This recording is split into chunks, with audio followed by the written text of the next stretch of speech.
পরিবেশ সংরক্ষণ ও জলবায়ু পরিবর্তনের বিরূপ প্রভাব মোকাবেলায় জামালপুর বিজ্ঞান ও প্রযুক্তি বিশ্ববিদ্যালয় ক্যাম্পাসে বৃক্ষরোপণ ও চারা বিতরণ কর্মসূচি অনুষ্ঠিত হয়েছে। মঙ্গলবার বসুন্ধরা টিস্যু ও বসুন্ধরা শুভ সংঘের যৌথ উদ্যোগে এই কর্মসূচির আয়োজন করা হয়। কর্মসূচিতে বিশ্ববিদ্যালয়ের ব্যবস্থাপনা বিভাগের সহকারী অধ্যাপক SM ইউসুফ আলী ও আতিকুর রহমান সহ বিভিন্ন সামাজিক, সাংস্কৃতিক ও গণমাধ্যমের ব্যক্তিরা উপস্থিত ছিলেন।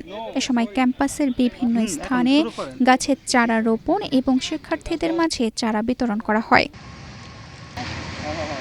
অতিথিরা বলেন, পরিবেশের ভারসাম্য রক্ষা ও ভবিষ্যৎ প্রজন্মের জন্য বাসযোগ্য পৃথিবী গড়ে তুলতে বেশি বেশি গাছ লাগানোর বিকল্প নেই। তারা এ ধরনের উদ্যোগকে পরিবেশ সচেতনতা বৃদ্ধিতে গুরুত্বপূর্ণ বলে উল্লেখ করেন এবং সবাই বসুন্ধরা শুভ সংঘের প্রতি ধন্যবাদ জানান। বসুন্ধরা শুভ সংঘের জাবি প্রবি শাখার সভাপতি হুমায়ুন কবির বলেন, পরিবেশ রক্ষায় ভবিষ্যতেও এ ধরনের জনকল্যাণমূলক কার্যক্রম অব্যাহত থাকবে।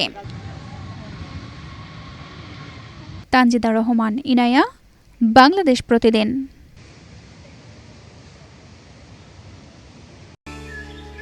জায়গা কেনার পর কোনোদিন ভাবিনি বাড়ি দেখে যেতে পারবো। বাবা, তুমি করেছো জমি আর আমি করলাম বাড়ি। এখন থাকবে তোমার নাতি।